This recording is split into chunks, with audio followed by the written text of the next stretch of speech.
Hello students. आज हमारा topic है writing a chemical equation. Chemical equations को कैसे लिखा जाए, ये हमारा topic class 10th chapter first chemical reaction and equation से है। ये तो आप जान ही गए होंगे कि केमिकल रिएक्शन क्या होती है। केमिकल रिएक्शन जिसमें कोई सबस्टेंस आपस में रिएक्ट करके कुछ नया प्रोडक्ट बनाते हैं, उसको बोलते हैं केमिकल रिएक्शन। इसमें कुछ न्यू फॉर्म होता है, यानी कुछ नया बनता है, वो है प्रोडक्ट्स। और जो सबस्टेंस आपस में रिएक्शन करते हैं उनको कहते हैं रिएक्टेंट। ये एग्जांपल है आपके सामने जिसमें जिंक और सल्फ्यूरिक एसिड ने आपस में रिएक्शन की, और जिंक और सल्फ्यूरिक एसिड आपस में रिएक्शन करके उन्होंने जो प्रोडक्ट्स बनाए वो थे जिंक सल्फेट और हाइड्रोजन गैस। तो फिर यहाँ पे दो टर्म आते हैं, एक तो रिएक्टेंट, दूसरा प्रोडक्ट्स। तो रिएक्टेंट वो हुए जिन्होंने आपस में मिलकर रिएक्शन की, और रिएक्शन करने के बाद में जो बना वो है प्रोडक्ट्स। उसको लिखने का केमिकल इक्वेशन के फॉर्म में लिखने का तरीका ये है कि रिएक्टेंट को लेफ्ट हैंड साइड में लिखा जाता है और प्रोडक्ट्स को राइट हैंड साइड में लिखा जाता है। फिर इन दोनों के बीच में एरो लगाएंगे और एरो का डायरेक्शन प्रोडक्ट की तरफ होगा, रिएक्टेंट टू प्रोडक्ट। अब हम देखेंगे केमिकल इक्वेशन को कैसे बैलेंस करते हैं, क्योंकि ये सिंपली केमिकल रिएक्शन तो हमने लिख ली। केमिकल रिएक्शन को लिखने के लिए, इक्वेशन को लिखने के लिए हम फार्मूलाज के रूप में लिख लिया इसको, ये फार्मूलाज के रूप में सब है। लेकिन बट यही सफिशिएंट नहीं है। क्यों सफिशिएंट नहीं है? क्योंकि आपने सुना होगा लॉ ऑफ मास कंजर्वेशन के बारे में। लॉ ऑफ मास कंजर्वेशन कहता है कि जो रिएक्टेंट का जो मास है, देन मास ऑफ रिएक्टेंट का मास इक्वल होता है किसके बराबर? प्रोडक्ट के मास के बराबर। ये दोनों इक्वल होना चाहिए, यानी कि जितनी मात्रा में रिएक्टेंट आपस में रिएक्शन की, जितने वजन, जितने मतलब कि ग्राम्स के जो लिया है रिएक्टेंट्स, उतना ही प्रोडक्ट बनेगा। इसमें मास का कोई भी लॉस या गेन नहीं होगा, उतना कि उतना मास रहेगा, उनका द्रव्यमान सेम रहेगा। तो ये है law of mass conservation. Okay, अगर लॉ ऑफ मास कंजर्वेशन की बात करें तो फिर एटम्स भी दोनों तरफ, लेफ्ट हैंड साइड में और राइट हैंड साइड में, दोनों तरफ एटम भी सेम रहने चाहिए। मतलब जिंक के एटम अगर लेफ्ट हैंड साइड में 1 है तो राइट हैंड साइड में भी 1 ही होना चाहिए, और अगर जिंक के एटम लेफ्ट हैंड साइड में 5 हैं तो राइट हैंड साइड में भी 5 होने चाहिए। तो एटम्स की जो नंबर है वो इक्वल होना चाहिए, ये आपको ध्यान में रखना है। और बैलेंस करते समय इसी को ही आपको ध्यान में रखना है कि मुझे दोनों तरफ एटम्स इक्वल करने हैं, और एटम्स इक्वल करने के लिए उनके मॉलिक्यूल्स के नंबर हमें बढ़ाने होंगे। जहां इम्बैलेंस है वहां बढ़ाने होंगे, और वापस इम्बैलेंस हो गया तो वापस से उसको सेट करना होगा। अब कैसे, ये मेथड अभी मैं आपको समझाता हूं। वेरी इजी मेथड है ये, कोई इसमें बड़ी बात नहीं है, आप आसानी से इसे समझ लोगे। देन यहां हम एग्जांपल वही लेते हैं, जिंक प्लस सल्फ्यूरिक एसिड, ये दोनों प्रोडक्ट हैं, और इन दोनों ने zinc sulphate and hydrogen gas produce की। ये उसकी इक्वेशंस हैं जो हमने लिखा है। अब पहले तो ये चेक करते हैं कि ये बैलेंस्ड है या नहीं। देखिए, आप जिंक की बात करते हैं। अब पहले तो इसमें एटम्स देख लीजिए, कौन कौन से एटम्स हैं, एलिमेंट्स कौन कौन से हैं। देन एलिमेंट्स आता है, एक तो जिंक, ये जिंक, दूसरा हाइड्रोजन, ये हाइड्रोजन, तीसरा sulphur, and fourth oxygen. Then oxygen, उसके अलावा और कोई एलिमेंट्स नहीं है। देन जब कोई दूसरे एलिमेंट नहीं है, इनकी एक टेबल बना लेते हैं और टेबल बना के left hand side and right hand side कितने कितने एटम है वो हम लिख लेते हैं।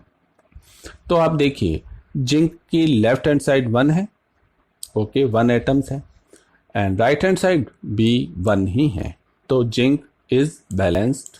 हाइड्रोजन की बात करते हैं, हाइड्रोजन लेफ्ट हैंड साइड में कितने हैं, H2 लिखा हुआ है, इसका मतलब हाइड्रोजन एक नहीं है, हाइड्रोजन 2 है। H2 आपस में कंबाइन है, ये जुड़े हुए हैं, बॉन्डिंग से जुड़े हुए हैं, तो हाइड्रोजन के आपस में बॉन्डिंग से जुड़े हुए हैं और ये हाइड्रोजन का क्या है, एक मॉलिक्यूल्स है, ओके। देन तो ये हाइड्रोजन के एटम कितने हो गए, 2, और यहाँ पे राइट हैंड साइड यहाँ पर भी H2 का मतलब 2 एटम्स हैं यहाँ पे, तो हाइड्रोजन के 2 एटम्स हो गए। अब जो सल्फर की बात करते हैं, then sulphur left hand side 1 है, राइट हैंड साइड भी कितना है, 1 है। ऑक्सीजन देखो यहाँ पे O4 यानी कि ऑक्सीजन के 4 एटम्स आपस में 4 एटम्स जुड़े हुए हैं, कंबाइन है वो। देन यहाँ पे बात करते हैं राइट हैंड साइड में, तो ZnSO4 में भी 4 ऑक्सीजन एटम्स हैं, तो यहाँ पे भी ऑक्सीजन 4 है। देन ऑल आर क्या है, इक्वल्स, ये बैलेंस्ड है। Zinc, hydrogen, sulphur, oxygen all are balanced, then it is a balanced chemical equation. ये बैलेंस्ड केमिकल इक्वेशन है, ओके। अब आप आगे देखिए, एक और एग्जांपल देखिए।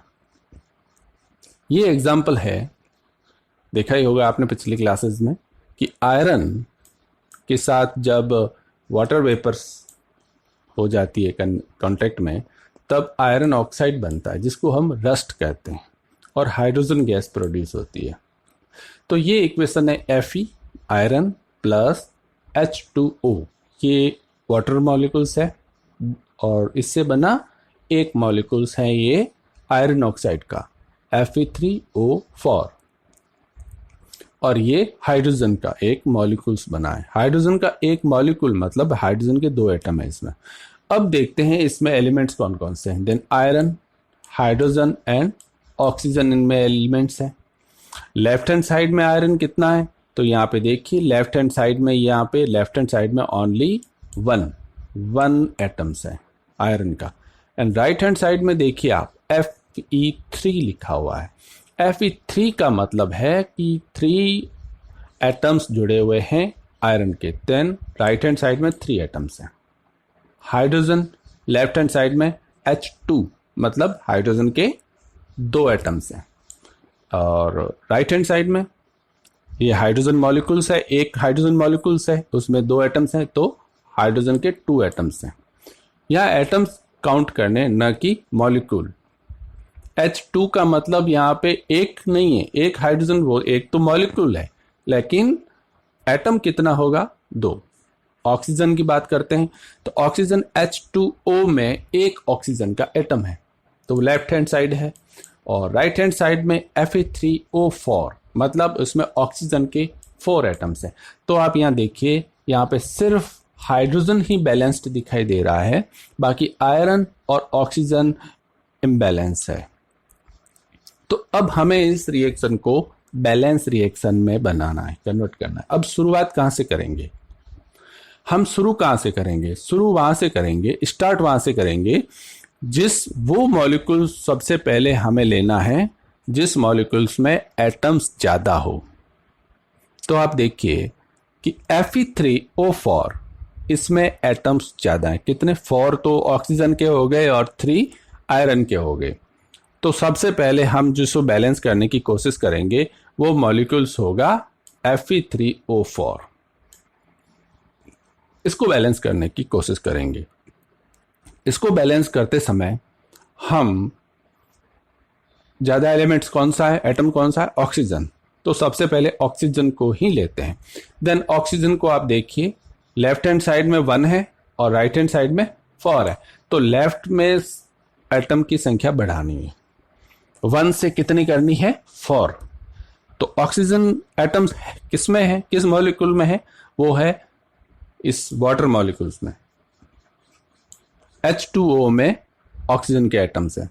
तो अगर हम एटम की संख्या बढ़ाएंगे, ऑक्सीजन एटम की संख्या बढ़ाएंगे, तो ऑब्वियसली अकेला तो ऑक्सीजन बढ़ेगा नहीं। हम ऐसे तो नहीं लिख सकते ना कि H2O और यहां पे लिख दिया हमने 4, नहीं, दिस इज रॉन्ग। ऐसा कोई मॉलिक्यूल होता ही नहीं है वाटर का। तो वाटर के मॉलिक्यूल की जो खुद का स्ट्रक्चर है उसमें कोई चेंजेस नहीं करना है, वो मॉलिक्यूल का स्ट्रक्चर हमें एज इट इज रखना है। देन स्ट्रक्चर वही रहेगा H2O। तो फिर ऑक्सीजन के मॉलिक्यूल अगर हम बढ़ाएंगे, 4 करेंगे, तो पूरा जो मॉलिक्यूल है वाटर का उसकी संख्या बढ़ जाएगी। जो H2O है वो 4 H2O करने पड़ेंगे हमें, यानी कि वाटर मॉलिक्यूल हमें पूरे कितने लेने पड़ेंगे 4, तभी ऑक्सीजन के मॉलिक्यूल, ऑक्सीजन का एटम इसमें 4 होगा, नहीं तो नहीं। इसे आप अच्छे से समझ लेना, ठीक है। अब अगर बात करते हैं आगे 4 H2O करने, तो यहाँ पे देखिए हमने कर दिया, नई इक्वेशन लिखी। Fe तो वो का वो है, हमने सिर्फ ऑक्सीजन को बैलेंस किया है, तो ऑक्सीजन को बैलेंस करने के लिए हमने वाटर मॉलिक्यूल्स बढ़ा लिए हैं और वो 4 H2O कर दिया है। देन 4 H2O वाटर मॉलिक्यूल्स हो गए। आगे इक्वेशन वही है, मॉलिक्यूल्स किसमें वही है, Fe3O4 एंड H2O। अब हमारे सामने नई इक्वेशन है, वो इस प्रकार है। अब वापस टेबल नहीं बनाते हैं और चेक करते हैं कि किस में कौन कितने एटम्स हैं। अब हम देखते हैं लेफ्ट हैंड साइड में आयरन के कितने हैं, वही 1 है, और राइट हैंड साइड में आयरन के 3 एटम्स हैं, यानी आयरन को अभी भी बैलेंस करना है। हाइड्रोजन को देखते हैं, लेफ्ट हैंड साइड में 8 है। अब यहाँ पे 8 है, पहले कितने थे 2 दोनों बैलेंस थे, लेकिन यहाँ हाइड्रोजन अब बैलेंस में नहीं है, हाइड्रोजन का बैलेंस बिगड़ गया। अब वो बैलेंस क्यों बिगड़ गया, समझना है इसको, क्योंकि हमने वाटर मॉलिक्यूल्स की संख्या बढ़ा दी। वाटर मॉलिक्यूल्स की संख्या हमने 4 कर दी, और एक मॉलिक्यूल्स में हाइड्रोजन के 2 एटम हैं, तो 4 में कितने हुए 8 एटम्स। 4 × 2 यानी कि 4 मल्टीप्लाई करेंगे 2 से, तो वो कितना हो जाएगा 8। तो यहाँ पे हाइड्रोजन के नए एटम्स की संख्या हो गई 8। और ऑक्सीजन को हमने बैलेंस किया अभी, तो ऑक्सीजन दोनों तरफ बैलेंस हो गया 4। अब हमारे पास में ये दोनों रहे, आयरन और हाइड्रोजन।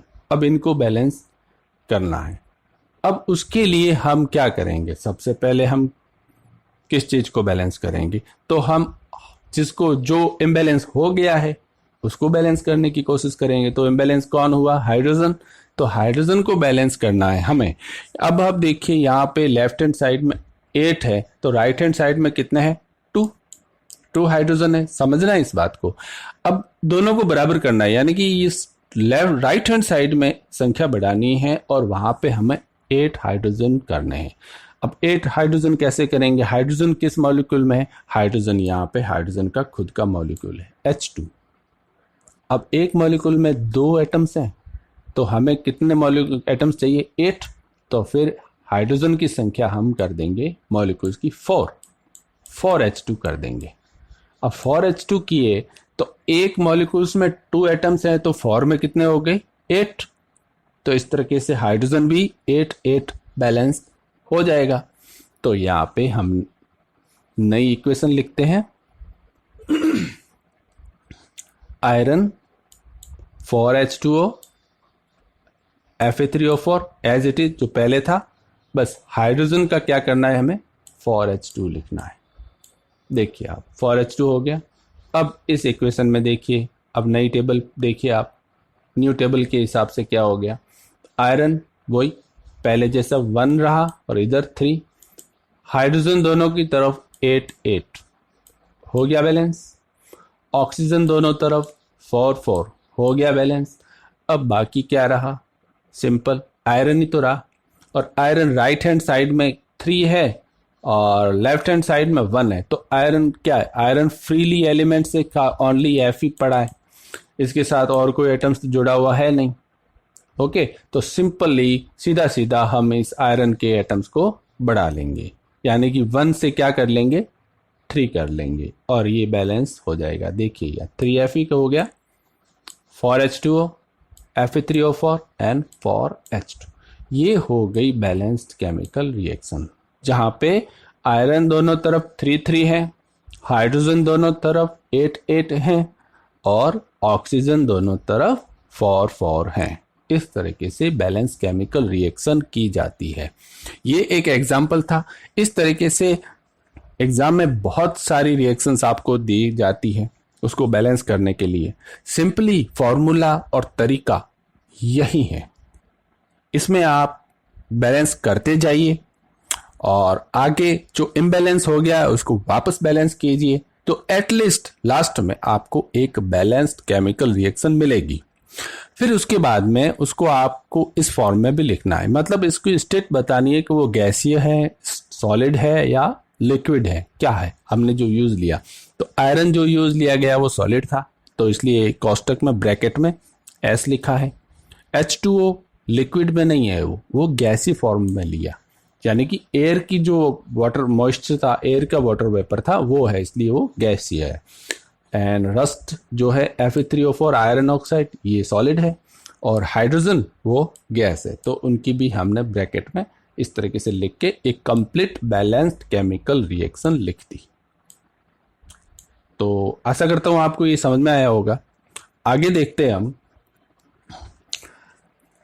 कि कुछ और चीजें भी लिखी जाती है, जो हम एरो मार्क्स ही जो लिखते हैं, जो ये प्रोडक्ट की तरफ होता है उसके ऊपर और upper side and down side कुछ लिखा जाता है। वो क्या है, तो वो कंडीशन है जिस कंडीशन में रह के केमिकल इक्वेशन हुई है।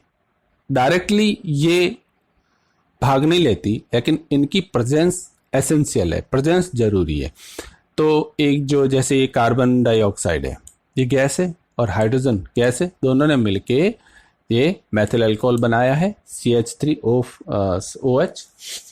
तो इसमें नेसेसरी थी 340 एटमॉस्फेयर प्रेशर। इस प्रेशर के बिना ये रिएक्शन नहीं होगी, इसलिए इसको हम एरो मार्क्स के ऊपर लिखते हैं।